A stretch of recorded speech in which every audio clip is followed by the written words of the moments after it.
Hello बच्चों, welcome back to my new video. इस video में हम लोग NCERT maths class 12th relation and function का एक्सरसाइज 1.1 का जो क्वेश्चन नंबर 11 या उससे आगे के जो क्वेश्चन है उसको सॉल्व करेंगे। प्रीवियस वीडियो में हम लोग क्वेश्चन नंबर 10 तक सॉल्व कर चुके हैं, तो जो बच्चे उस वीडियो को नहीं देखे हैं पहले प्लीज़ उस वीडियो को आप लोग जाके देखिए, फिर आप इस वीडियो को देखिए। ठीक है, आइए हम क्वेश्चन नंबर 11 से आए क्वेश्चंस को सॉल्व करते हैं। देखिए क्वेश्चन नंबर 11 क्या कह रहा है। So that the relation R in a set of points in a plane given by R is equal to P Q, distance of P from origin is same as the distance of Q point Q from the origin is an equivalence relation. ठीक है, यहाँ पे हमको एक relation दिए गए हैं जो आपका set of points in a plane में डिफाइंड है। मतलब कई पॉइंट्स का एक सेट है प्लेन में, उनका सेट एक बनाया गया, उसमें रिलेशन आपका डिफाइंड किया गया है।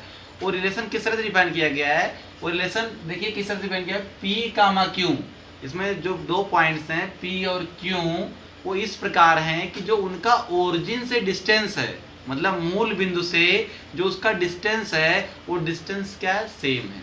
ठीक है, जैसे मान लीजिए कि यहाँ पे ये ओरिजिन है 0,0 और यहाँ से एक पॉइंट P है और एक पॉइंट मान लेते हैं यहाँ पे Q है, तो इनका जो यहाँ से यहाँ तक का डिस्टेंस है वो यहाँ से यहाँ तक का डिस्टेंस इक्वल होनी चाहिए, सेम होनी चाहिए। ठीक है, तो रिलेशन हमारा इस तरह से डिफाइंड है।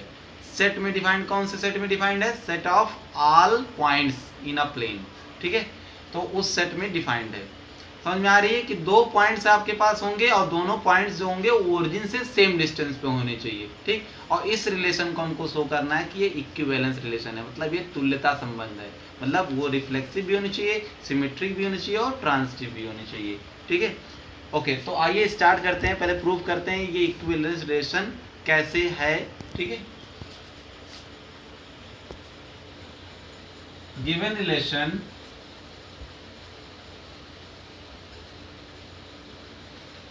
R is equal to P comma Q such that distance of P from origin is same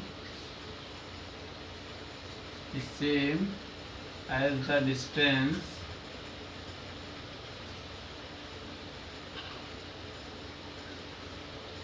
of point Q from the origin।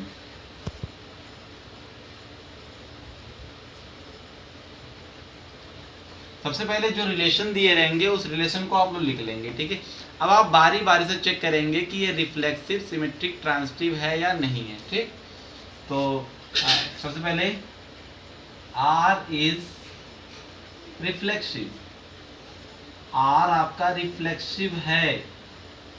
R reflexive क्यों है, क्योंकि कोई भी पॉइंट ओरिजिन से सेम डिस्टेंस पे होगा। मतलब अगर कोई point P origin same distance पे है तो वो पॉइंट P हमेशा ओरिजिन सेम डिस्टेंस पे रहेगा। मतलब वो अपने आप से तो सेम डिस्टेंस पे रहेगा ही ना हमेशा।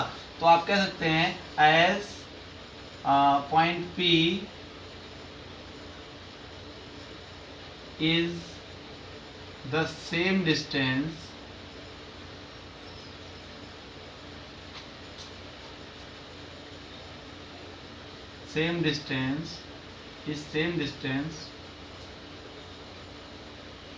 to itself। वो अपने आप से तो समान दूरी पे रहेगा ही। अगर पॉइंट P है यहाँ से फिर यहाँ से यहाँ तक का जो डिस्टेंस है वो हमेशा सेम रहेगा। मतलब which implies that P, P belong to R। P का P के साथ जो रिलेशन हो R में मिलेगा, तो R एक रिफ्लेक्सिव रिलेशन है। ठीक है, क्योंकि जो P पॉइंट है वो ओरिजिन से अपने आप से इक्वल डिस्टेंस पे तो होगा ही।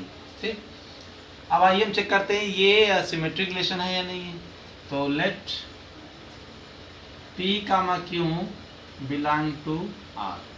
अगर P कामा Q आपका R में है, हमने लेट कर लिया, तो इसके मतलब लेट करने का मतलब कि जो P का Q से जो P का जो ओरिजिन से डिस्टेंस है और जो Q का ओरिजिन से डिस्टेंस है वो इक्वल है, तभी तो ये R में बिलोंग कर रहा है। ये हमने लेट किया है। तो डिस्टेंस ऑफ जो P है, आप इसको O मान लीजिए, तो आप कह सकते हैं as OP is equal to OQ। OP का जो डिस्टेंस है OQ के डिस्टेंस के इक्वल है, ठीक है। ओके, तो अगर हमने लेट किया OP और OQ अगर इक्वल है तो ये R में बिलोंग कर रहा है। तो अगर OP OQ के इक्वल है तो क्या which implies that OQ is equal to OP। OQ आपका OP के इक्वल तो होगा ही, मतलब distance from origin, distance from origin of Q and P is same। Distance जो ओरिजिन से है P और Q और P का वो भी सेम होगा। क्यों सेम होगा? जब OP OQ के इक्वल है तो क्या OQ OP के इक्वल नहीं होगा? और अगर OQ OP के इक्वल है तो Q comma P also belong to R, which implies that Q, P also belong to R। और अगर Q P R में है, P Q भी R में है और Q P भी R में है, तो आप कहेंगे R is symmetric, R is symmetric, ठीक है। अब लास्ट हम लोग देखेंगे कि R ट्रांजिटिव है या नहीं है। देखिए R is लेट, पहले आप लेट कर लीजिए, let PQ belong to R, फिर आप and Q S belong to R। हमने लेट किया कि हमारे पास दो ऐसे पॉइंट्स हैं, P कामा Q है और एक Q कामा R है, ये दोनों R में बिलोंग कर रहे हैं। तो ये जब R में बिलोंग करेंगे तो यानी कि जो P का और Q का जो ओरिजिन से डिस्टेंस होगा वो सेम होगा, फिर Q और S का जो ओरिजिन से डिस्टेंस होगा वो सेम होगा। आप यहाँ लिख भी सकते हैं, आप आगे लिख लीजिएगा यहाँ पे कि the distance of P and Q are same from origin and distance of Q and S from origin, distance of Q and S from origin is same. तो Q और S का भी ओरिजिन से डिस्टेंस सेम है, P और Q का भी origin से डिस्टेंस सेम है। तो क्या आप कह सकते हैं P और S का डिस्टेंस सेम नहीं होगा? मतलब OP is equal to OQ और यहाँ कह सकते हैं OQ is equal to OS। तो क्या OP is equal to OS नहीं होगा? OP मतलब ओरिजिन से P का डिस्टेंस, ओरिजिन से Q का डिस्टेंस इक्वल है, और ये ओरिजिन से Q, ओरिजिन Q का डिस्टेंस और ओरिजिन से S का डिस्टेंस, ये भी दोनों इक्वल है। तो OP is equal to OS भी हो जाएगा, OP is equal to OS। तो आप कह सकते हैं which implies that P, distance of P and S from origin is same। जो डिस्टेंस ऑफ P और S का है वो ओरिजिन से वो सेम है, so P comma S also belong to R। तो P कामा S आपका R में होगा, और जब P कामा S R में होगा तो आप कहेंगे R इज ट्रांजिटिव, ठीक। तो जैसे यहाँ पे हम एक पॉइंट और ले लिए S, यहाँ एक पॉइंट S ले लिए। अब आपका OP OQ के भी इक्वल है, इनका डिस्टेंस यहाँ पे मैं लेट किया था। फिर Q और S, OQ और OS का भी डिस्टेंस सेम है। तो क्या अगर OQ OS का डिस्टेंस सेम, OP OQ का डिस्टेंस सेम, तो क्या यहाँ पे OP और OS का डिस्टेंस सेम नहीं होगा? बिल्कुल होगा। अब देखिए ये सभी के सभी एक मान लीजिए के डिस्टेंस पे सभी को सभी मान लीजिए। देखिए ये सब जो पॉइंट्स हैं P Q और S जो भी हैं ये सब के डिस्टेंस पे हैं, क्योंकि सब इक्वल डिस्टेंस पे हैं ओरिजिन से, ठीक। तो ऐसे मान लीजिए कई पॉइंट्स ले लें, एक यहाँ पे मान लीजिए ले लिए, मान लीजिए यहाँ U ले लिए, यहाँ पे W ले लिए। तो ये सब जो पॉइंट्स हैं ये ओरिजिन से सेम डिस्टेंस पे, यहाँ W भी ओरिजिन से सेम डिस्टेंस पे है। तो अगर इन सारे पॉइंट्स को आपस में मिला देते हैं जो कि P से रिलेटेड हैं, जो हमेशा ओरिजिन सब इक्वल हैं, ओरिजिन से जो डिस्टेंस है उससे इक्वल हैं, तो ये जो पॉइंट्स आपस में आप मिलाएंगे ये क्या बनाएगा? एक सर्किल बनाएगा, ठीक है।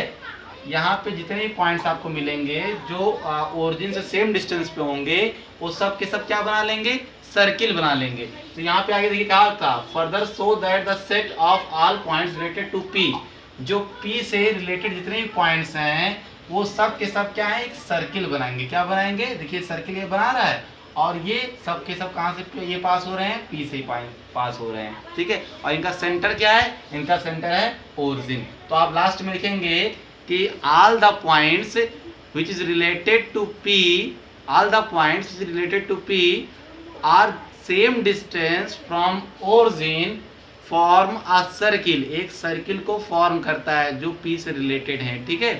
और उन which is passing through the P, और वो जो आपका सर्किल है वो कहाँ से पास करेगा, पी से पास करेगा। ओके, आई होप आपको ये क्वेश्चन समझ में आया होगा। आइए नेक्स्ट क्वेश्चन को देखते हैं। देखिए क्वेश्चन नंबर 12 क्या कह रहा है, इसमें जो रिलेशन आर है वो किस तरह डिफाइंड है, वो डिफाइंड है सेट ऑफ ऑल ट्रायंगल्स। यहाँ पे जो हमारा सेट बनाया गया वो सभी ट्रायंगल्स का सेट बना दिया गया, ठीक। और उसमें रिलेशन आर डिफाइन किया गया है। और आर किस तरह से डिफाइन किया गया है, उसमें डिफाइंड इस तरह से T1, T2 such that T1 is similar to T2, मतलब T1 जो है वो T2 के सिमिलर है। मतलब सिमिलर का मतलब कि वो एक दूसरे के समरूप हैं, ठीक। तो याद रखना दो जो ट्रायंगल्स होंगे एक दूसरे के समरूप होने चाहिए, ठीक। ओके, और इसको हमको शो करना है जो ये रिलेशन है सिमिलर का वो इक्विवेलेंस रिलेशन है, ठीक। और उसके बाद हमको ये दिखाना है कि यहाँ पे देखिए आगे क्या कह रहा है, कंसीडर 3 राइट एंगल ट्रायंगल्स। और यहाँ पे हमको 3 राइट एंगल ट्रायंगल्स दिए गए हैं, 3 राइट एंगल ट्रायंगल्स। एक देखिए राइट एंगल ट्रायंगल्स ये ले लिए, एक थोड़ा ये ले लिए, एक ऐसे ये ले लिए। 3 राइट एंगल ट्रायंगल्स है, एक का साइड है 3 4 5 है, 3 4 5, एक का साइड है 5 12 13, 5 12 13 है, और एक का साइड है 6 8 10। ऐसे 3 ट्रायंगल्स दिए गए हैं और हमको बताना है कि ये 3 ट्रायंगल्स में से कौन कौन ट्रायंगल एक दूसरे से रिलेटेड हैं, कौन रिलेटेड नहीं है, ठीक है। तो पहले आइए हम लोग प्रूव करते हैं या शो करते हैं कि ये इक्विवेलेंस रिलेशन है, मतलब ये रिफ्लेक्सिव, सिमेट्रिक और ट्रांजिटिव तीनों रिलेशन है, ठीक। तो solution, R is reflexive, R आपका रिफ्लेक्सिव है। रिफ्लेक्सिव क्यों है, क्योंकि कोई भी ट्रायंगल अपने आप के इटसेल्फ वो सिमिलर तो होता ही है, कोई भी ट्रायंगल इटसेल्फ सिमिलर तो होगा ही। तो as T1 is similar to itself, T1 is similar to itself, अपने आप के सिमिलर तो कोई भी ट्रायंगल होता है। तो आप कहेंगे T1, T1 is belong to R, T1, T1 R में है, इस वजह से R क्या है, एक रिफ्लेक्सिव है। तो हमने प्रूव कर दिया R एक रिफ्लेक्सिव है क्योंकि उसका उसी के साथ रिलेशन R में है, ठीक। आइए हम प्रूव करते हैं सिमेट्रिक का। तो R इज सिमेट्रिक, R आपका जो है वो सिमेट्रिक भी है। पूछिए कैसे सिमेट्रिक है, as T1, T2 belong to R। मान लीजिए लेट, यहाँ हम लेट कर लेते हैं, let T1, T2 belong to R। हमने लेट किया कि T1, T2 belong to R, मतलब T1 और T2 R में है, इसके मतलब कि T1 T2 के सिमिलर है, तभी तो R में है। T1 T2 के सिमिलर है, लिख देंगे यहाँ पे which implies that T1 is similar to T2, similar to T2। T1 similar T2 के है तभी ये R में है। तो क्या T2 is not similar to T1? T2 is also similar to T1। तो जो T2 होगा वो भी तो T1 के सिमिलर होगा, तो इसके मतलब कि T2, T1 भी तो बिलोंग करेगा R में, which implies that T2, T1 also belong to R। क्योंकि अगर T1 T2 के सिमिलर है तो T2 भी T1 के सिमिलर होगा, तो इस वजह से T2, T1 भी R में है, इस वजह से R आपका जो है वो सिमेट्रिक भी है, ठीक। आइए थर्ड प्रूफ करते हैं ट्रांजिटिव है या नहीं है। तो R let T1, T2 and T2 comma T3 belong to R। T1 comma T2 और T2 comma T3 belong to R, मतलब T1 is similar to T2, T2 is similar to T3। तो क्या T1 और T3 similar नहीं होंगे? अगर मान लीजिए एक ट्रायंगल आपके पास ये T1 है और एक ट्रायंगल आपके पास ये T2 है, एक ट्रायंगल आपके पास T3 है। T1 सिमिलर है T2 के और T2 सिमिलर है T3 के, तो क्या T1 T3 एक दूसरे के सिमिलर नहीं होंगे? बिल्कुल होंगे। यहाँ पे आप ब्रैकेट में लिख दीजिएगा T1 is similar to T2 and T2 is similar to T3। So T1 is also similar to T3,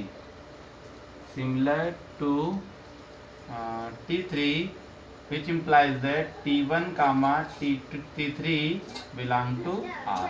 So R is transitive. तो आपका T1 कामा T3 भी R में होगा। जो T1 T2 के सिमिलर, T2 T3 के सिमिलर, तो T1 T3 के भी सिमिलर होगा। इस वजह से T1 जो हमारा ये आपका T1 कामा T3 R में है, इसलिए जो आपका ये रिलेशन है ये ट्रांजिटिव रिलेशन भी है। तो ये रिफ्लेक्सिव, सिमेट्रिक और ट्रांजिटिव तीनों है। इस वजह से ये जो रिलेशन है ये इक्विवेलेंस रिलेशन है। इक्विवेलेंस रिलेशन क्या होता है? जो तीनों होने चाहिए, रिफ्लेक्सिव, सिमेट्रिक और ट्रांजिटिव तीनों है, तो इक्विवेलेंस रिलेशन हो गया। ठीक, अब आइए हम देखते हैं कि इसमें एक दूसरे से रिलेटेड कौन है। तो आपको याद होगा कि साइड के अगर रिलेशन में लिया जाए तो अगर दो ट्रायंगल आपस में सिमिलर हैं तो उनका रेशियो जो होता है, साइड का रेशियो इक्वल होता है। ठीक, तो आप ध्यान से देखेंगे तो इस ट्रायंगल का और इस ट्रायंगल के जो साइड का रेशियो है वो इक्वल है। जैसे आप 5/10 ले लीजिए इक्वल, 3/6 ले लीजिए इक्वल, 4/8 ले लीजिए। देखिए ये जब आप काटेंगे तो 1/2 1/2 1/2 सबका 1/2 रेशियो ही आ रहा है। तो दो ट्रायंगल जिनके साइड्स का कॉरस्पॉन्डिंग साइड का जो रेशियो होना चाहिए अगर इक्वल हैं तो वो दोनों ट्रायंगल एक दूसरे के सिमिलर होते हैं। इस वजह से जो T1 है यानी कि जो 3, 4, 5 साइड का जो ट्रायंगल है वो 6, 8, 10 वाले साइड के ट्रायंगल के सिमिलर है। तो जो T1 ट्रायंगल है वो T3 के ट्रायंगल के रिलेटेड है। ठीक है, तो आप लास्ट में लिख देंगे T1 is related to T3, related to T3। Okay, आइए नेक्स्ट क्वेश्चन नंबर 13 देखते हैं। क्वेश्चन नंबर 13 देखिए क्या कह रहा है। कह रहा है यहाँ पे जो ये रिलेशन R है ये डिफाइंड है पॉलीगन्स में। पॉलीगन्स में होता है बहुभुज, जिसमें 3 से अधिक भुज होते हैं, भुजाएं होती हैं, उसमें साइड्स होते हैं, उसे पॉलीगन्स बोलते हैं। तो यहाँ पे जो R रिलेशन है वो सेट ऑफ पॉलीगन्स में डिफाइंड है, मतलब कई सारे उसमें नंबर ऑफ साइड्स होंगे। ठीक है, ओके, तो यहाँ पे रिलेशन किस तरह से डिफाइन किया गया है याद ध्यान दीजिएगा कि यहाँ पे जो P1 और P2 दो पॉलीगन्स हैं, इनके पास सेम नंबर ऑफ साइड्स होनी चाहिए, इक्वल नंबर ऑफ साइड होनी चाहिए। ठीक है, इस तरह से ये रिलेशन आपका डिफाइन किया गया है। P1 and P2 have same number of side, मतलब दोनों के पास इक्वल यानी कि बराबर भुजाएं होनी चाहिए। ठीक, इसको प्रूव करना है कि पहले इक्विवेलेंस रिलेशन है, तो देखिए हम प्रूव करना है कैसे इक्विवेलेंस रिलेशन है या नहीं है, तुल्यता संबंध है या नहीं है। तो आप पहले कह सकते हैं, आप डायरेक्टली जल्दी जल्दी में हम लोग इसको सॉल्व कर लेते हैं क्योंकि बहुत बड़ा वीडियो हो जाएगा। देखिए T1 comma P1 belong to R। P1 और P1 तो R में होगा ही, क्योंकि कोई भी पॉलीगन अपने आप के तो इक्वल नंबर ऑफ साइड्स होगा ही, मतलब as P1 has equal number of sides to itself, स्वयं के नंबर ऑफ साइड्स के इक्वल तो वो होगा ही ना, कोई भी अगर पॉलीगन्स है। तो इस वजह से P1 comma P1 related to R, तो आप कह सकते हैं R इज रिफ्लेक्सिव, मतलब स्वयं के तो इक्वल होगा ही साइड के। ठीक, इसके बाद अगला हम प्रूव करेंगे सिमेट्रिक है या नहीं है। तो लेट करेंगे कि P1 comma P2 belong to R। हमने पहले लेट कर लिया कि P1 कामा P2 R में है। जब P1 कामा P2 R में है इसका मतलब क्या कि जो P1 के नंबर ऑफ साइड्स हैं वो P2 के नंबर ऑफ साइड्स के इक्वल हैं। तो P1 के नंबर ऑफ साइड्स P2 के नंबर ऑफ साइड के इक्वल हैं, तो क्या P2 के नंबर ऑफ साइड्स P1 के नंबर ऑफ साइड के इक्वल नहीं होंगे? होंगे ही। तो आप कह सकते हैं P2 has equal number of sides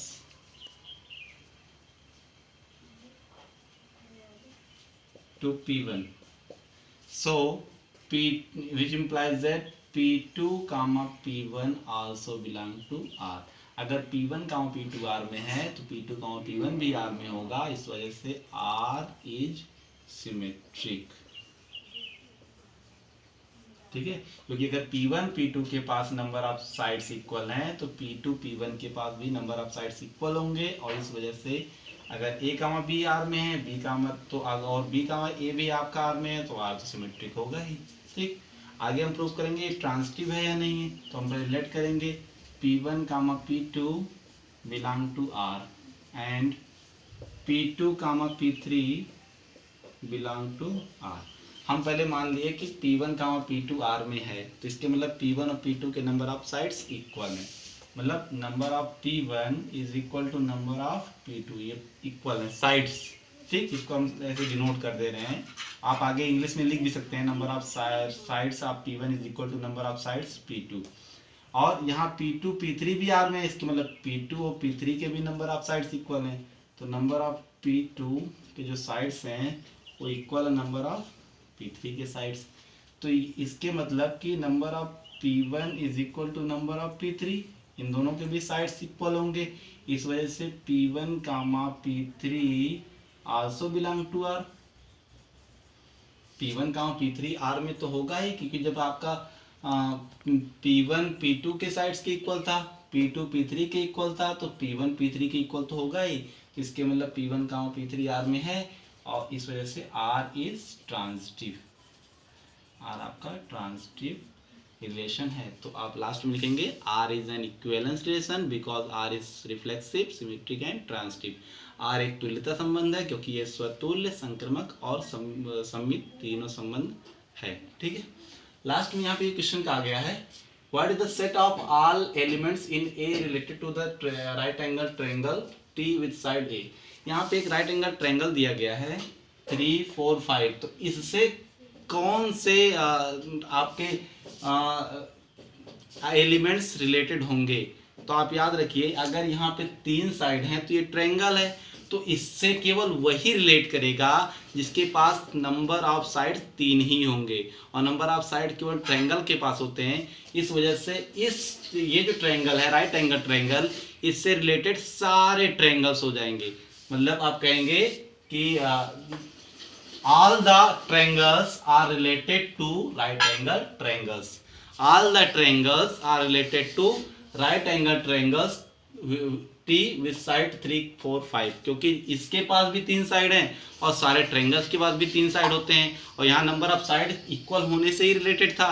इस वजह से इसके साथ जो रिलेट करेगा वो सभी ट्रायंगल्स रिलेट करेंगे. ठीक है, आइए क्वेश्चन नंबर 14 देखते हैं. क्वेश्चन नंबर 14 क्या कह रहा है, यहाँ पे जो सेट जो रिलेशन दिया गया है वो रिलेशन ये है L1 comma L2 such that L1 is parallel to L2. मतलब यहाँ पे जो सेट है वो सेट ऑफ लाइंस हैं. क्या है?